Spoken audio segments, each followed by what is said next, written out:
You're there, at the top of the mountain you've always dreamed of climbing, looking at the horizon you've finally conquered. But there's something strange happening inside your chest. It's as if a dense fog has settled where there once was fire, where there once was passion. You got everything you wanted, the position you wanted, the recognition you sought, the house of your dreams, the relationship that seemed perfect on paper. But now, in this moment of supposed triumph, you feel more lost than ever. It's as if you've arrived at the wrong destination after a long journey, as if you've followed a map that isn't yours. This feeling of emptiness after achievement is not just yours. It is an echo that resonates in millions of hearts around the world, a Kafkaesque whisper that reminds us that winning does not always mean gaining what really matters. Franz Kafka deeply understood this paradox of human existence, this strange alchemy that transforms realized dreams into silent nightmares, achievements into golden prisons, successes into inexplicable solitudes. If you have come this far because you recognize this feeling, because something inside you resonates with these words, then this is not a chance encounter. This channel is a refuge for souls who understand that the world does not always make sense, for people who feel deeply and question courageously. Here, you are not alone on this journey of discovering what really matters. Each video is an intimate conversation about the deepest mysteries of existence, a thoughtful exploration of the labyrinths of the human soul. Signing up means adding your voice to a community of people who, like you, seek meaning beyond appearances, who value authenticity over approval, who prefer uncomfortable truth to comforting lies. And if this content touched something in you, a like helps other people find this space of understanding and acceptance. It's a simple gesture that builds bridges between hearts that feel out of place in the world. Kafka lived this experience in a visceral way, this feeling of being a foreigner in his own life.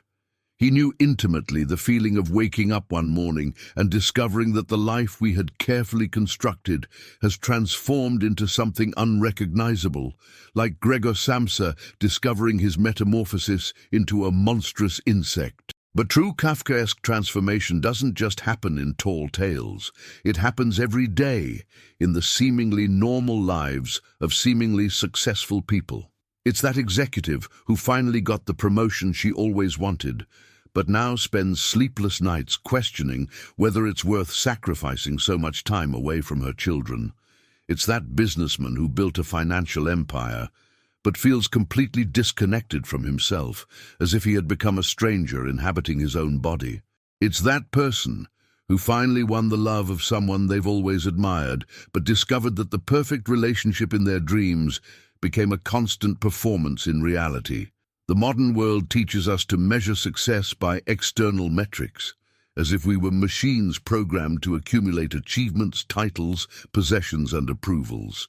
We grow up believing that there is a secret formula for happiness, a universal recipe that, if followed correctly, will lead us to a permanent state of satisfaction.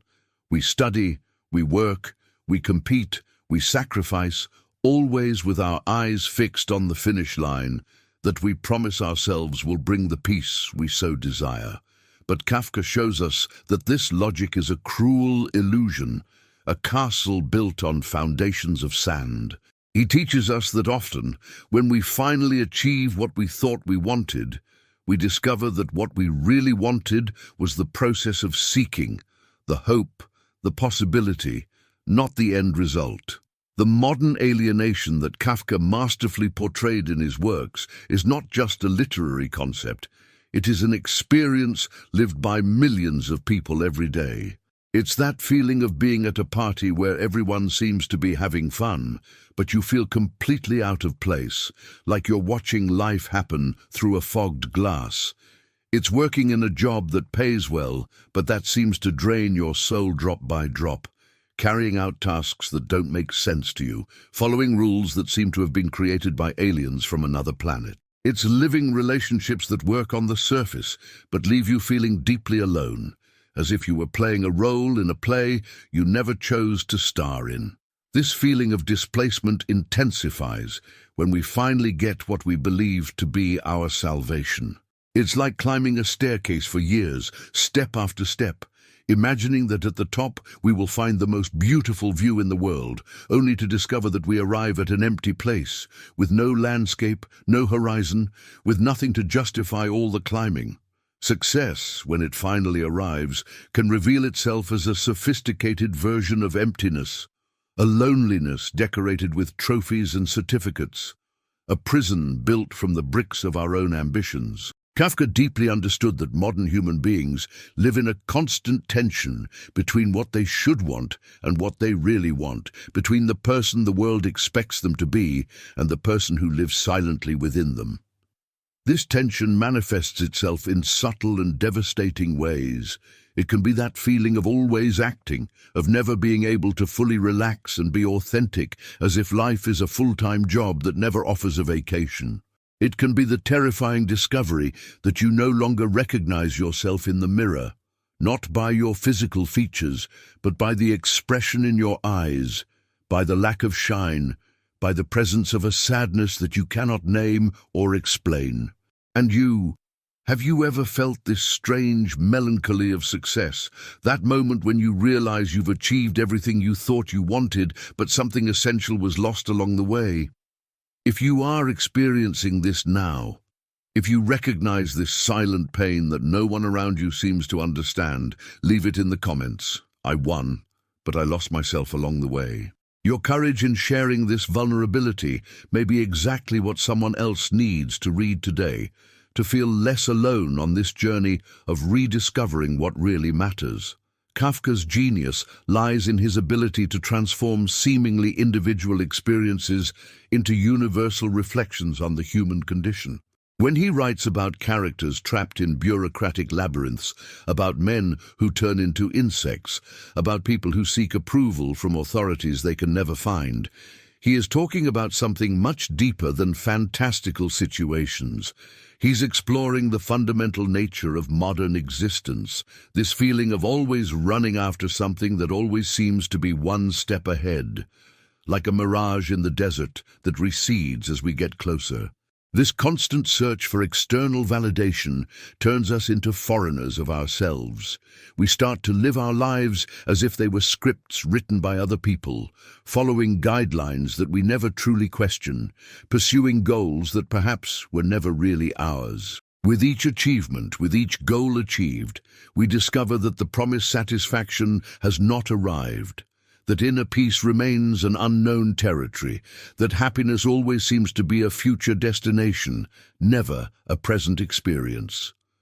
The Kafkaesque paradox of empty success is not just a wistful observation about human nature, it is also an invitation to profound transformation.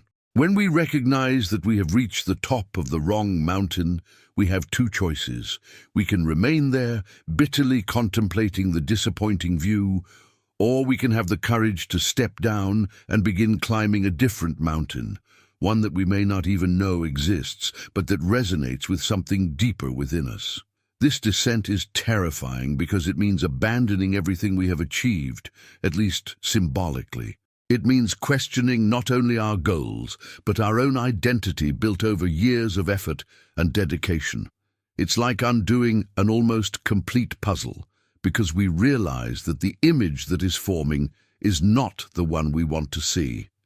It requires a form of courage that our society rarely celebrates, the courage to admit that perhaps we were wrong about what we thought would make us happy.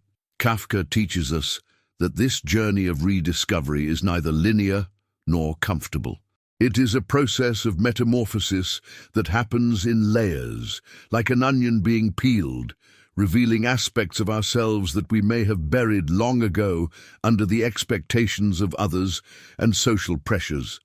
It is a gradual return to authenticity, a reunion with desires and dreams that we may have abandoned in the name of practicality, security, and social approval. This transformation often begins with a feeling of profound disorientation, a feeling of being lost, even when everything around us seems to be in the right place. It's like waking up to a life that's technically yours, but doesn't look like anything you actually chose.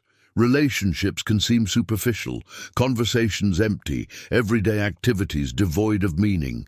This awakening phase can be extremely uncomfortable because it forces us to confront the distance between who we have become and who we really are. But there is a strange beauty in this awakening, a paradoxical freedom in recognizing that we are not obliged to remain trapped in the structures we have built throughout our lives. Kafka shows us that it is possible to question everything, even our most fundamental assumptions about what constitutes a life well lived. It is possible to look at our achievements with a fresh eye and ask, does this really represent me? Is this person I have become really who I want to be? Do these goals that I pursue still make sense to me today? Modern society often interprets this existential crisis as a problem to be solved quickly, a temporary deviation from the normal path of life that must be corrected efficiently. It offers quick fixes, more therapy, more consumption, more distractions, more goals to pursue. But Kafka suggests a different, more contemplative and profound approach. He proposes that perhaps this crisis is exactly what we need, a sign that our soul is trying to guide us back home, to our true nature, to what really matters. This process of returning to oneself is not a philosophical luxury reserved for artists and intellectuals. It is a fundamental necessity for anyone who wishes to live with authenticity and meaning. It's the difference between existing and living, between functioning and flourishing, between following a script and creating your own narrative. It's the courageous choice to prioritize what resonates in your heart, even if it means disappointing other people's expectations or abandoning achievements that took years to achieve. The journey home to our true nature is rarely dramatic or revolutionary on the surface. It often manifests itself in small adjustments, in seemingly insignificant choices that over time completely redirect the trajectory of our existence. It could be the decision to spend more time doing something you truly love, even if it isn't profitable. It could be the courage to have deeper, more honest conversations with the people around you, risking vulnerability in the name of genuine connection. It could be the simple practice of paying attention to one's feelings and desires after years of ignoring them in the name of productivity and efficiency. Kafka reminds us that authentic living often requires us to give up the illusion of complete control over our destiny. Much of what we consider success is based on the belief that we can manipulate the external variables of life to achieve a specific result. But true satisfaction often comes from a different source, from an internal alignment that does not depend on external circumstances, from a feeling of being at peace with oneself, regardless of what is happening around. This inner peace is not passivity or resignation, but rather a more mature way of engaging with life. It's the difference between swimming against the current and learning to navigate wisely, using the strength of the waters to your advantage. It's discovering that we can be ambitious and determined without being anxious and desperate, that we can pursue external goals while maintaining a solid connection with our internal values, that we can achieve things in the world without losing our soul in the process. Kafka's work is full of characters who discover too late that they were playing the wrong game by the wrong rules. But their stories also contain a quiet wisdom about the possibility of awakening before it is too late, about the human ability to recognize when we are lost and have the courage to find a different path. They suggest that it is never too late to question our assumptions, to reevaluate our priorities, to choose a direction that honors who we really are beneath all the social masks. The emptiness we feel after achieving what we thought we wanted is not a sign of personal failure, but rather an invitation from the soul to a deeper conversation about purpose and meaning. It's an opportunity to recognize that perhaps we have been programmed to desire things that don't truly serve us, that perhaps our upbringing and culture have planted seeds of ambitions that are not organically ours. It's a chance to do some internal cleaning, to identify which dreams are really ours and which are just echoes of external expectations. This journey of rediscovery promises no ease or guarantees. Kafka does not offer us an instruction manual for authentic living, but rather a deep understanding that the pursuit of authenticity is in itself meaningful, regardless of the results it produces. It is the process of questioning, of exploring, of allowing ourselves to feel lost for a while that eventually takes us back home, to ourselves, to a life that genuinely resonates with who we are on the deepest level. When we finally find this internal alignment, when we can build a life based on our authentic values rather than external expectations, we discover a different form of success. It is a success that cannot be measured by traditional metrics, that does not produce trophies or certificates, but that generates a deep feeling of being in the right place, doing the right things for the right reasons.